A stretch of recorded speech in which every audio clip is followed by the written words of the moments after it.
It's good to be here again. And to those watching on television, good night. And it's good to be with you likewise. As I prayed and thought about tonight, last time we did intrapersonal violence and living a life of nonviolence. And we spoke about what that meant. It meant all of the things occurring in us. So tonight I would like to look at interpersonal violence, which means the violence that happens, the things that occur between ourselves and other people. And as I prayed and I reflected, I thought there was a scripture that came to me, and I thought, let it just design what I'm going to say. It's from the first letter of Peter, where it describes Jesus in this way. He was insulted, and he did not retaliate with insults. When he was suffering, he made no threat.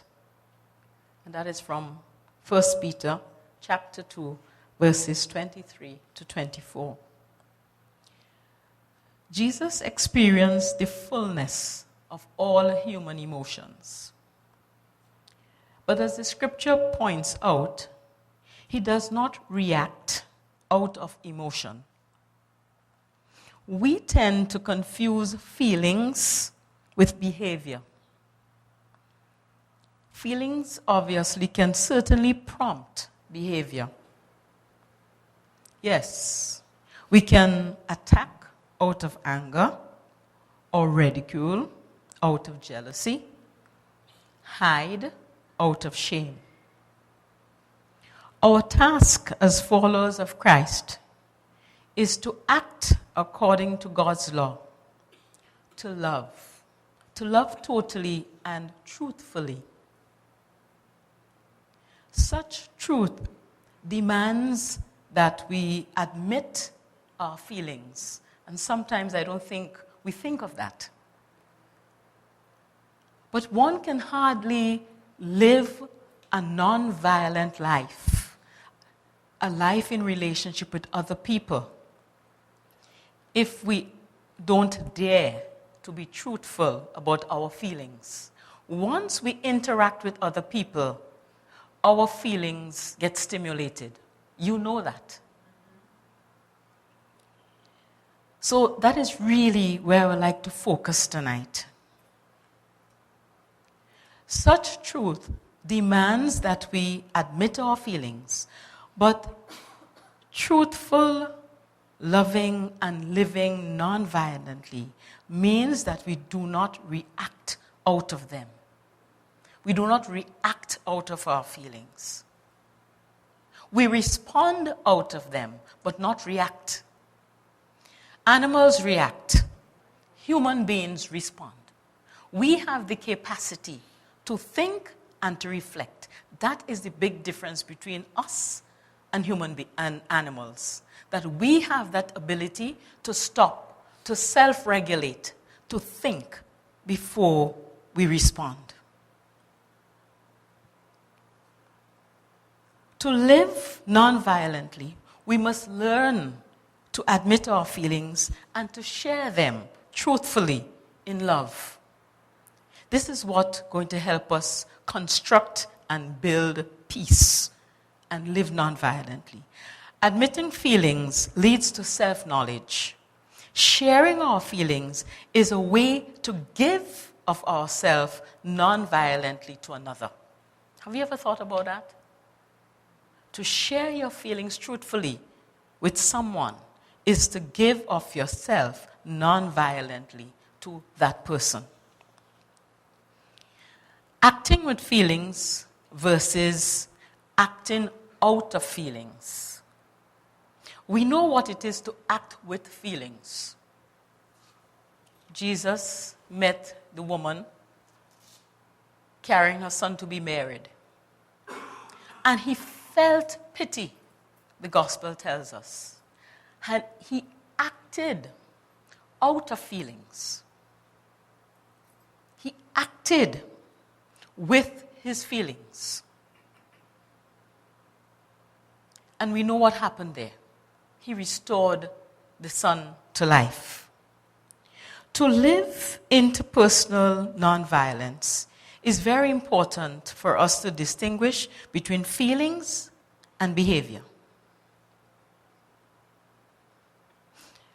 When I teach at the schools that I work with, I always ask, especially the boys, because they're very apt at thinking all emotions somehow is anger. And I give them a quiz. And I always say to them, everybody has to get 100 on this quiz. And the first question on the quiz is anger a bad emotion or a good emotion? And they always say it's a bad emotion. Maybe one will get it correct. Because what's going on there? They're mixing up a feeling with a behavior. And as soon as I say to them, you know, if we used to get locked up for feeling angry, Sister Julie would have been in jail. Everybody would be in jail. Everybody would be in jail. And then they get it. So we get locked up for angry behavior, not feeling angry. I refer to all our feelings as angel guardians. And I have a reason for doing that. So I never call anything any emotion management, like anger management. I don't know what is that. You don't want to manage a friend. You want to befriend a friend. So to me, we have to befriend our emotions. Our emotions, why I call them angel guardians? Because they speak to us. Angels are messengers, right? So when we are sad, for instance, we know that it is because we have lost someone or something significant, and it instructs us how to behave. We grieve. We recall what was significant about the relationship, and in recalling that, we recall the loss. We attend to the loss. When we are frustrated, it tells us that there is something we want and we cannot get it. And therefore, it motivates us to try, to act on our behalf, or to solicit help. When we experience joy, it is because we have something, we worked hard, and we got something that we wanted. And it moves us to a behavior to thank those who help us, who got it, who help us to get it. So you see what I'm talking about? So in that context, for me, emotions are like angel guardians. That's how I see my emotions. And therefore, we befriend it. I befriend it. And in befriending it, obviously, you manage it. But you don't start the other way around. So, the challenge for us in trying to live a non-violent life, I would like to encourage us to look at how we relate to our feelings. It is one thing to feel angry. It is quite another thing to act violently out of it. To check angry, feeling angry, revengeful, hostile. These are not Christ-like behaviors.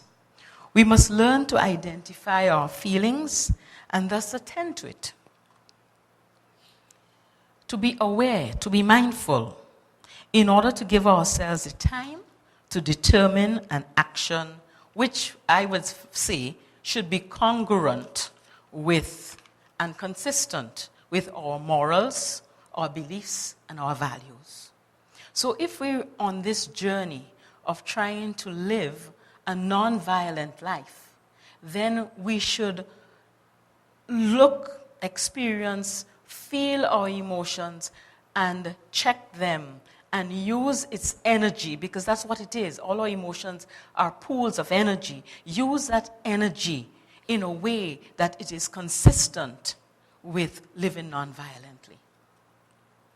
How many of us struggle to cope with difficult feelings that threaten or wish to be, let's say, loving parents, a loving spouse,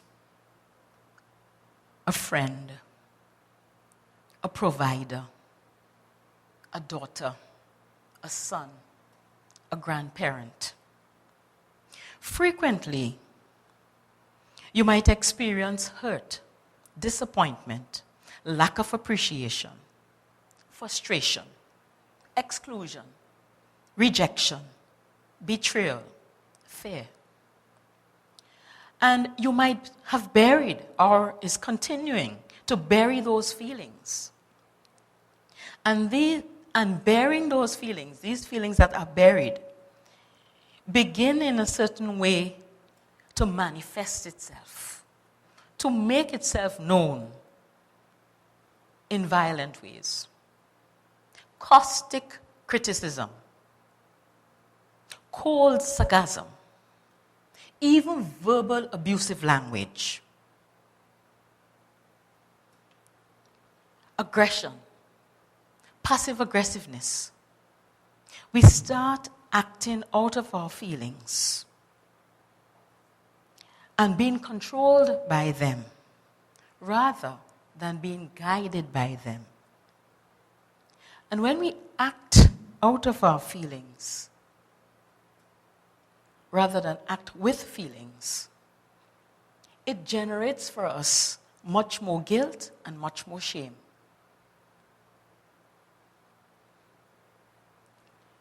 Let us spend a little time just looking at the truth of feelings and need. So let's take this buried feeling and see where it might lead us. I felt hurt not being invited. And I didn't articulate that to the person in my house or whoever. And what comes with that? The judgment. You are insensitive. You're ungrateful. Or I felt disappointed when you didn't call. But instead of being vulnerable, making ourselves vulnerable, and saying to the person, that is what I felt. I felt disappointed when you didn't call. You never think of me. You have no time for me again. And sometimes we add and add and add to it. Since you started working, since you graduated, since you're going to secondary school if it's a child, right? If it's a husband, since you got promotion. Sometimes it's even since you got your new car. This car is more important than me. Or sometimes for women, since you got your new phone.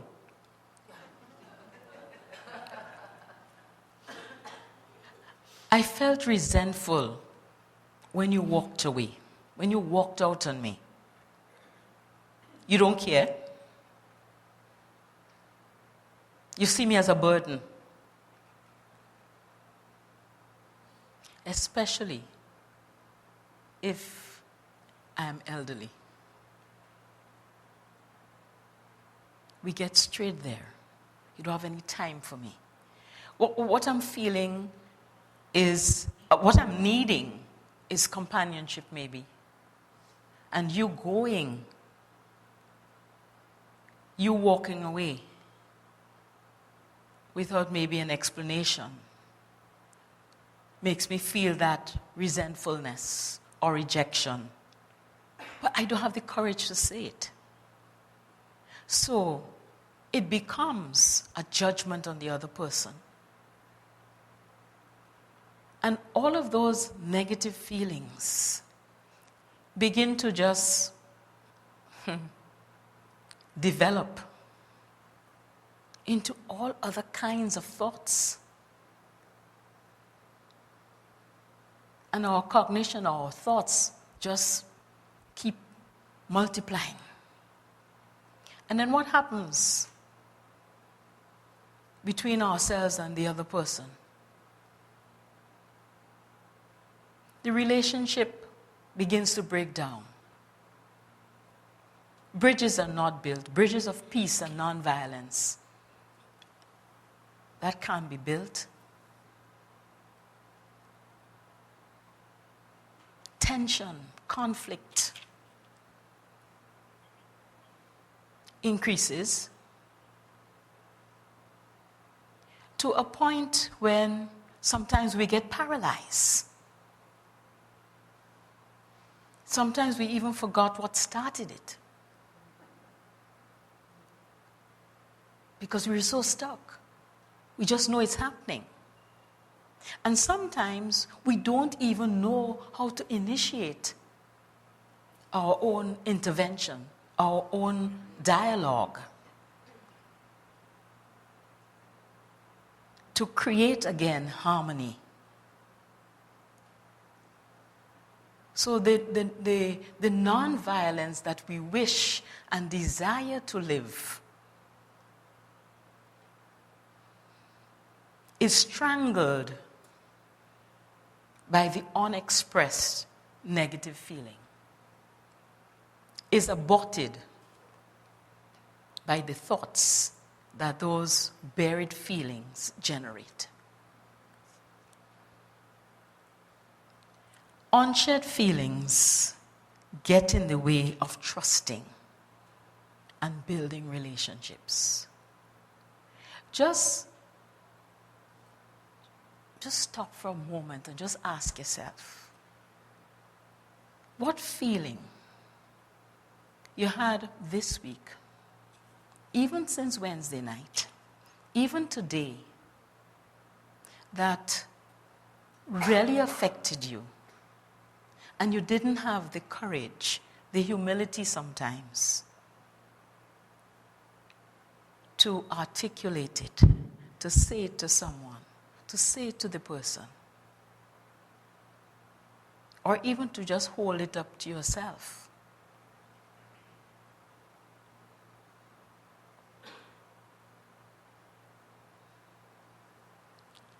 We live in homes where that's happening all the time. We exist in workplaces where that is happening all the time. We share pews in churches where that's happening all the time.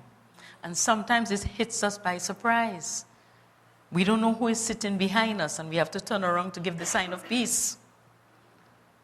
And we just look at the face, and the feelings come right back. And then we put out our hand like a wet fish. Peace be with you. But there is no eye contact. There is no engagement. There is no making of peace. There is no sharing of peace. But there is a definite message that there is no peace. And we have all experienced that. We've all had to work with that.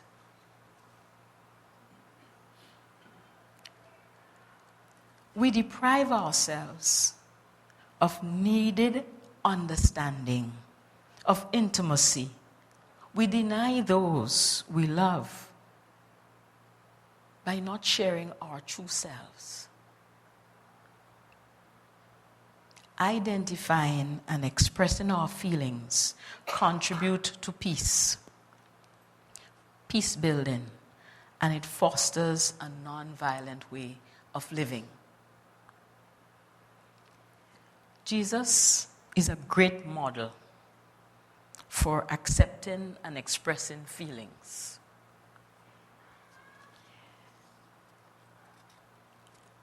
When you read the scriptures, well, I don't know sometimes what you read it for, but sometimes I read it. I remember spending a couple months reading Luke's Gospel, just looking at the feelings of Jesus and how he dealt with his feelings. And then John's gospel. So you look at Jesus' dealing with sadness in John's gospel, chapter 11, verse 32 to 36, at the death of Lazarus. You look at that. So I'm not going to go through it with you tonight, but I want you to go home, and I want those of you at home to write it down. And then just during the week, sometime, anytime you're feeling sad or you've lost someone, right? There have been a lot of losses in the country for all kinds of reasons. Just if you're one of those persons listening tonight that is going through a real sad time for some loss, just read John's gospel, and ask Jesus to help you journey through that feeling and be honest about it. And I especially appeal to parents who might be grieving. If you do not grieve, you hold your children hostage from grieving. If you do not cry, if you do not say that you miss the person, the children have no freedom to say that they miss that person, because that child or those children will move into a space where they will try to protect you, because they will read it as if you're crying or not crying is what is making you strong. And they will move into that position of protecting you. So it's best you have a conversation with them about missing and loss, and free them to do the same thing. Look at Matthew's gospel. For those of us who might be feeling despondent or even resentment, it's the story of Jesus saying, Jerusalem, Jerusalem, you've killed the prophets.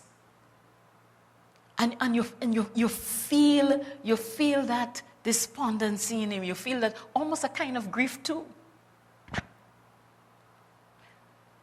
Luke's Gospel, chapter 17, verse 11 to 19. Jesus expresses disappointment, and maybe even more than disappointment, hurt. When the one leper came back, Jesus said, wait a minute here. Weren't 10 made clean? You ever felt that? After doing so much, so little? You ever felt that? That's what Jesus was feeling there. After doing so much, so little.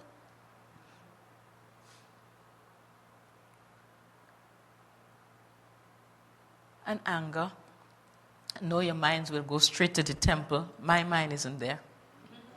That's a whole area of justice we will get into another time. But there are passages where Jesus is much more angry than that.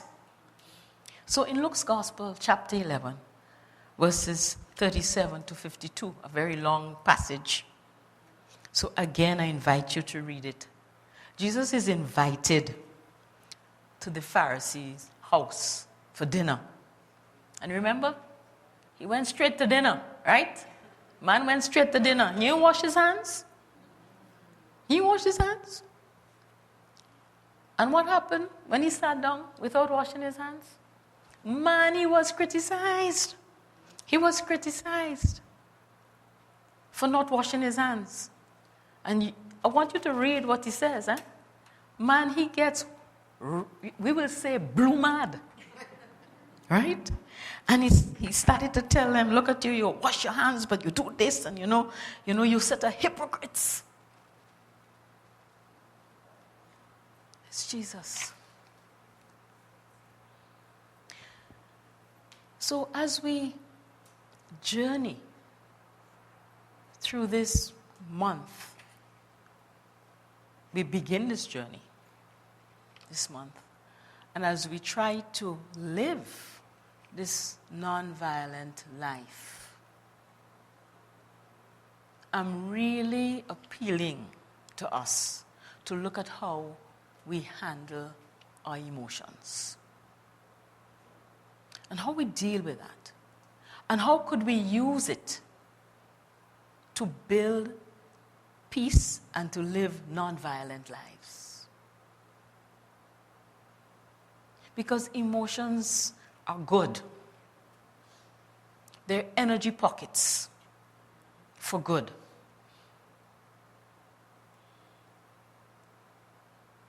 And I know for a lot of us Caribbean people, it's very hard. I myself had to learn that. My American sisters who share the same kind of work I do as psychologists used to say, when we worked in St. Lucia particularly, because that's where I had the most of them coming to do a project when we had the murder at the cathedral in 2000. And we lost a Clooney sister, and we lost a priest, and there was a lot of anger everywhere and grief everywhere. And they used to say to me, but they're not talking about their feelings. And I started to think, but yes, that's true. That's true. And then what they would talk about, so just think about it, because you might be in that same boat. We say what we want to do first. I want to kill the person. We go to behavior. I want to kill the person. And you say, you want to kill the person? Why? Then we go to the thought. Because they did so and so and so and so. Before we could go to the feeling. That's how we do it, Unless we really train, we do it the other way around. But it's very hard for us to access our feelings. We access behavior first. Just think about it. We access behavior first. And you know how I learned that? Even when the sisters brought it up in St. Lucia, I didn't see that. I learned that in Grenada from a little boy. Teaching at the school, doing a workshop on anger management, and he came in the next morning, and he said, you know something? If it wasn't for that class yesterday, it was a 3-day anger, befriending your anger course. He said, if it wasn't for that class yesterday, I would have killed my mother last night. And I said, what happened? He said, I just killed her. I said, you were that angry? No. You weren't that angry? No. I said, well, what happened? When you feel like killing your mother, what's going on in your head? But she don't like me. You see, gone to a thought. She don't like me. So how you know she doesn't like you? But she didn't answer me. Okay, so when she doesn't answer you, what you feeling? Well, unimportant, like a naughty child. Okay, all right. You see how much work I had to do with him to get to a feeling? The same is true with us. The same is true with us. Just think about it. And maybe that's why it's so easy for us to bury feelings. Because, I don't know, it's safer to stay with our thoughts and maybe more consoling to think of what we can do.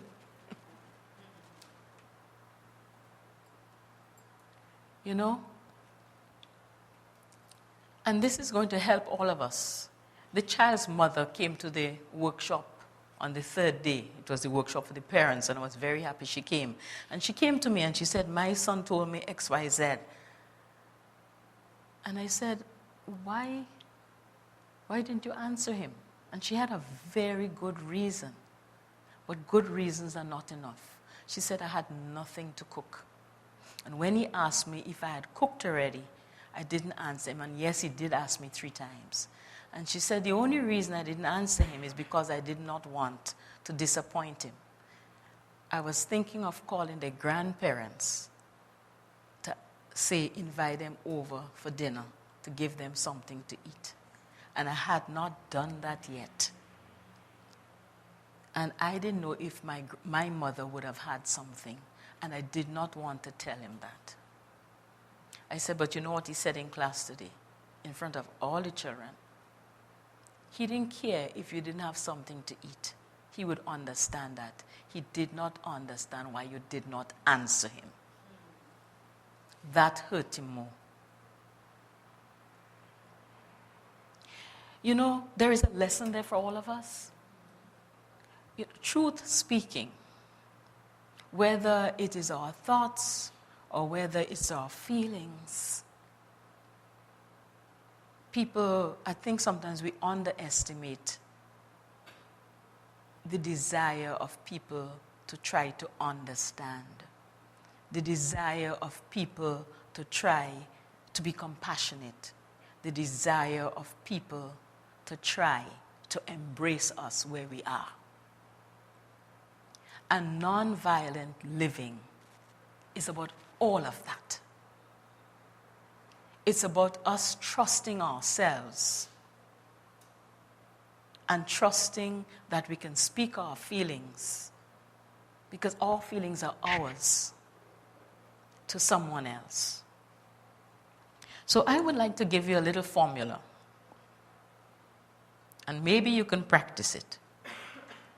And maybe you start with the positive, because again, we are people that don't readily affirm. We have to work on that too. So maybe we can start with, let's say a child coming home from school. There's a little girl here tonight, but she might be sleeping. A child coming home from school. Daddy, daddy, mommy, look, this is what I did at school today. And she's really happy, or he's really happy. For you to get in there and to say, thanks for sharing your joy. I feel it too. So that is what you did at school today. How do you think that child is going to feel? Great.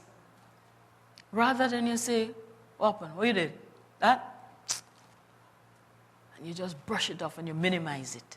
So maybe we could start with the positive ones. But the formula is, I feel. And even when we put feel in front of something, doesn't make it an emotion. So I really want to encourage you to make sure that it's an emotion. If I say, I feel Rhonda doesn't like me, that's not a feeling, that's a thought. I have to ask myself, when I think Rhonda doesn't like me, what it makes me feel. So I feel frustrated when Rhonda asked me to come at 3, and I'm here at 3, and she isn't here at 3 o'clock. So I feel, and then you describe the behavior.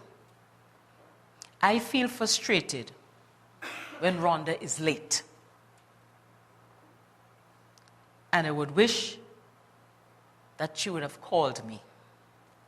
Because another thing which we're going to get at tonight, I didn't want to do that with you, where again, it's difficult to live a nonviolent life because we don't name our needs. Men don't, women don't. I think women are even a little worse at that, and I don't want to be sexist here, but even a little worse at that because we're trained to serve people all the time. It's changing a little bit in the culture, but we're trained to be at service all the time. So we do that at discounting our own needs. So we're not very good at that. And then when we discount our needs, what happened to us? We get very angry, and we start blowing up. And we start acting as if people were so unjust to us and unfair to us. And the relationships start sliding down the road. So, what we have to do? So, I'm going to give you the formula again. I feel, name the emotion. When you describe the behavior. Why are you going to do that? Anytime you describe behavior, people drop their defenses. And if you're going to try to live a nonviolent life, you don't want to agitate defensiveness. You see, we use a lot of language that is violence producing. Because we talk about you do. When you use the word you blame people, you make a judgment, you shame people, you don't take responsibility. If I say I feel, I take responsibility for what I'm feeling. It's not Monica made me, you made me mad again. That's what we usually say. You made me mad again. You're always doing this. And then we go to the generalizations, and what people will say, I am not always doing that. And what we have? bacchanal and confusion in the house and in the workplace and in the school and in the office. But if I say, I feel frustrated because Monica, you gave me the dish and you did not tell me it was hot. Another time I would really like you to tell me it's hot. I am describing what she's done. All she can do is receive it and try it. And what you're going to get from people, I'm sorry. I'm sorry I didn't tell you. I'm sorry. That is what you're going to get. You're going to get an apology. You're going to get a conversation. You're not going to get a confusion. If you don't believe me, risk it. Try it. It's going to feel strange to you if that is not your way of speaking. It's going to feel strange, very strange. But try it. And after trying it, hopefully, as you choose to make this pledge of living a nonviolent life, hopefully that becomes the language. Where we're not judging, we're not shaming, we're taking responsibility, we're not assuming, right? We're not presuming. Your language does all of that. And most times we have to have very significant conversations that are difficult.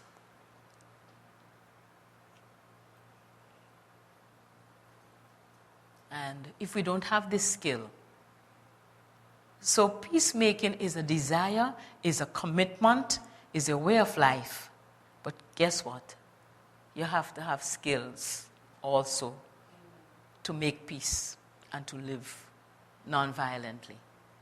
And part of the conversion, I'm using the word, part of the conversion is changing how we speak. Part of the conversion is learning the skill to live non-violently. Because guess what? We have the skill to a T to live violently. So I want to thank you. And I hope this has been helpful to those of you here and those of you listening at home. God bless you. Thank you very much, sister.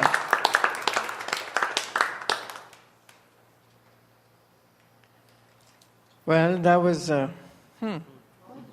how we feel about that one. Wonder you at home, I wonder how you're feeling about this tonight. Sister, give us a tall order. I'll take the rest of my life. Someone has just said they would take the rest of their life. Anybody like to make a comment after Sister's talk here, sharing here tonight? How do we feel? We're talking about feelings, right? How we feel about her talk. You realize that 1 month for non-violence is not going to be enough. This is a lifetime process. That's right. 1 month of non-violence is not enough. This is going to be a lifetime process. That's right. You're overwhelmed. You feel overwhelmed. It's just So much. Come and hold. Take this on. Any past I've tried, to say, I'm disappointed that, when so-and-so happened. And I don't get any peaceful response. I don't get any peaceful response. It's like, my tone was full of disappointment. It's,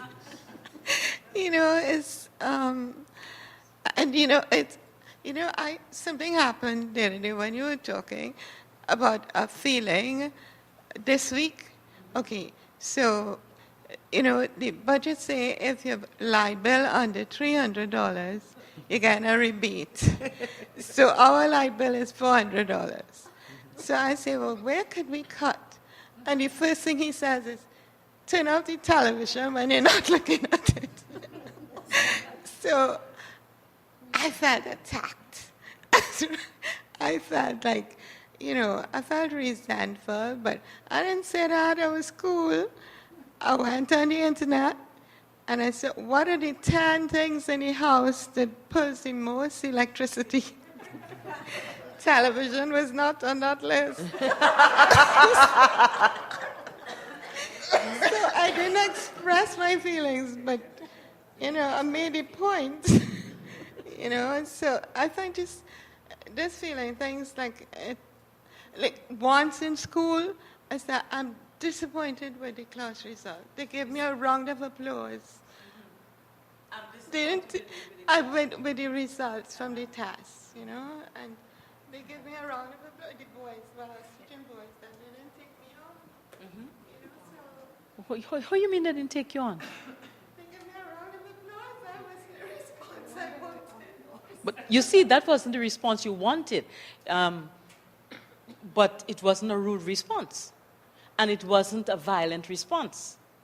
So if I'm in your shoe, I would take it and would say, but this is interesting. I am feeling disappointed that you didn't do that well on the test and you've clapped. So let's talk about that. Just move it. But you see, when you have a preconceived idea as to how someone should respond to you, then you lock yourself in when the response is different. And then the conversation shuts down. And basically, that is what happened actually with you on the television likewise. Yes, that's what happened. So if you had to go back and revisit that, say, I felt disappointed when we were talking about the light bill, and your response to me was, well, when you are looking at it, when you're not looking at the television, take it off. So I felt disappointed with that, and this is what I did. In response, I went on the net and look and see what uses the most current, electricity, and then have the conversation. But I think to not, as you said, you didn't say it, to not say it, and then you go and you do this work, and let's say it's not appreciated that you did the research, then you just have to see where that's going to take you. It's not going to be peacemaking unless you really decided, look, this is the response, this is what I'm doing, and you let go and you detach. But if you felt disappointed, then you didn't say anything, then you went and you did this work and it's not appreciated, it's going to escalate. It was appreciated. Right. So it turned out well. So but you could still have the conversation and say, if you really, really want to try it out, you could still have the conversation because it's not something volatile. You could still have the conversation and said, and say to the person, this is what I felt, and that's why I did this. I really felt appreciated when I told you the response. You're just looking for opportunities to really build relationships. Because that is what nonviolent living is about. It's about building relationships. You could imagine if Israel and the Palestinians had a relationship, they wouldn't even look at each other when you bring them together for a meeting. If they even just started building a relationship around the pain that both of them are feeling as a nation, at least you have a basis to talk around what you feel. We're both feeling that we have lost a lot of people, and we're both feeling sad about it, and we're angry with one another. Let's even just start there.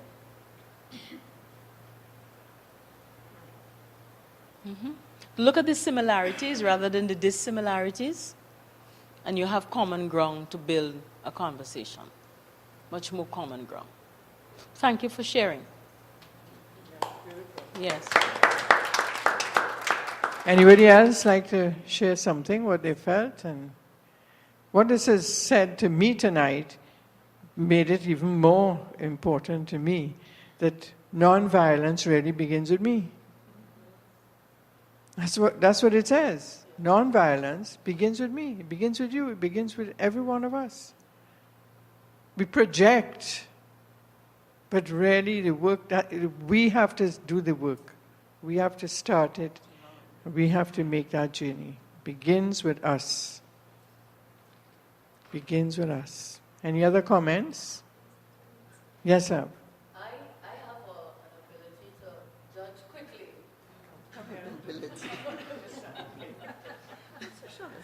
I have an ability to judge quickly. I'm very judgmental. And one of the things I have been trying hard to do is to break down that barrier within myself. Don't judge as I see, and see immediately, but think what's happening with the situation, with the other person, and why that has occurred. So I'm really trying my best. So when I hear the talk, I really, okay, Julia, you got to do a lot of that I feel for self to help me and to help anybody that's around me in the process. So. Thank you for sharing that. Praise God. Anybody else like to share something? Yes, Ira. Today I was in a taxi cab going home, and usually the Spirit will prompt me into a conversation leading to prayer or whatever. And the taxi driver, he seemed to be getting angry at little things all the way. And I turned and I told him, just relax, because these things are stressing you out. And you need to keep your focus. Remember, God loves you. You are God's child. Don't let these things get to you. And I went right back to the first talk that we had on Wednesday about knowing who you are. You were God's, you were made by God. You're a work of art. He loves you. And love yourself and begin to feel that and live it. And I kept explaining, but he, it seemed after a while I looked back at him and it was a different person I was looking at. The more I told him about God's love, his face transformed. And I said, Lord, just let me get home quickly. Because it wasn't hitting him like it was supposed to. I told him, I said, you can find peace. You can find peace. I said, first you have to know who you are. Just relax. Don't let things get to you like that. It's going to be real hard to get to some people. But I believe we have to put a lot of prayers behind it too. But he was a piece of work. Praise be to God. Praise be to God. Thank you for sharing. As Ira said that, and before I was thinking, when you were saying it's a lot of work and it starts with us. Yes, it starts with us, but we can't expect transformation of everyone at the same time. And we can't feel frustrated when, you hit that. And I think that's also a bigger challenge as the conversion within yourself, but at the same time, you have to have patience because it's one step at a time.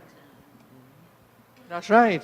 We know how hard it is for us to be converted and change. So we can't expect others for it to happen instantly, as a response to us. Impossible. I think what happens, though, is that we become Using sensitized. We're much more sensitized now. Even if we don't have it in hand, we say something and then we become aware that it was not what we should have said, So I think that's the part of the process, that we're becoming sensitive to our speech and our and which was not so before. Well, that's wonderful to hear, because change begins with awareness. Yeah. Out of your awareness, insight is born, right? And but I'll have a little caveat here. If in the Caribbean we say, "Let sleeping dogs lie," there's a reason we say that, Sister Julie doesn't say that. She say, "Wake up the dog, bathe it with blue soap, because when it's lying there, it has the fleas anyhow. So just wake it up, do that." So, but there's a reason, because when you have insight and you don't have the will to change, insight maddens you. Like get you crazy. You're in a worse situation if you have insight and you don't have the will to change it. So that's why we say, let the sleeping dogs lie. Don't bother me. So, but I really want to underscore that change begins with awareness. awareness brings insight, and I know I'm talking to a group of people that have the desire and the will to change, and you're going to work at it. And it's slow. It's slow, but it's possible. It's really possible. You know, I'm amazed at how I have become very alert to violent language in myself and when I hear it in other people. You know, in simple things like killing two birds with one stone. What do you want to do that for? You know, let's plant two peas in one pod. You know, let's plant two peas in one pot. Let's do something else. But you know, let's not kill two birds with one stone. It's harsh to my ear. Even now, it's, you know, and just go through our culture, and you will see how much violent saying we have. I'll go show you. And we don't mean that we're pointing a picture. We mean we're pulling somebody down.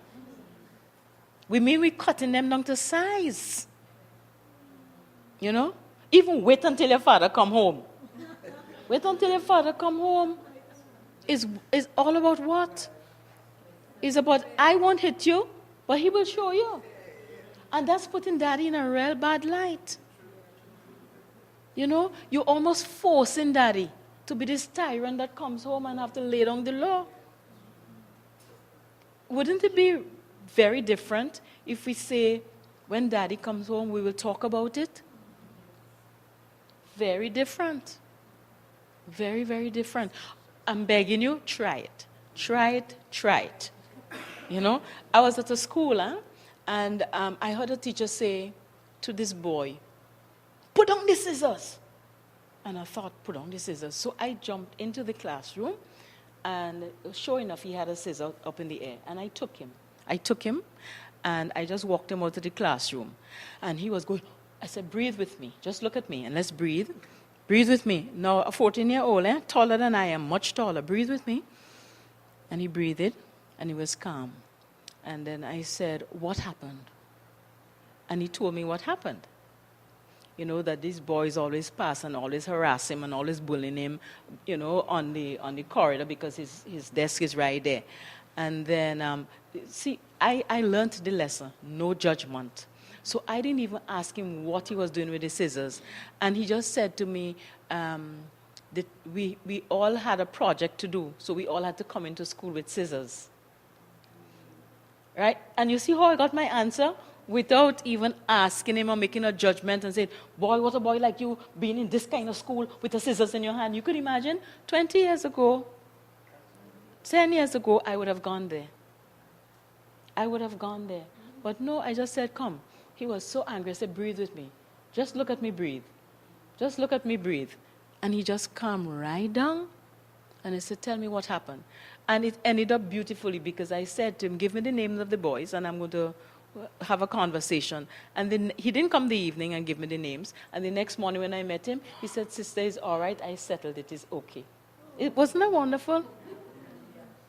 So I'm not asking you to lift what I have not lifted on my own shoulders. So please try. Praise the Lord. Thank you very much, sister. Thank you. Beautiful. Well, sisters and brothers, we are on the journey. Amen? Amen. We're on the journey. It's not going to be easy, but the Lord is with us and He's going to help us on it. And remember, don't expect it in someone else. Let it begin right here. Let's sing that song as we end tonight. Praise God. Thank you, sister. Praise God. Thank you. Let there be peace on earth, and let it begin with me. Let there be peace on earth, the peace that was meant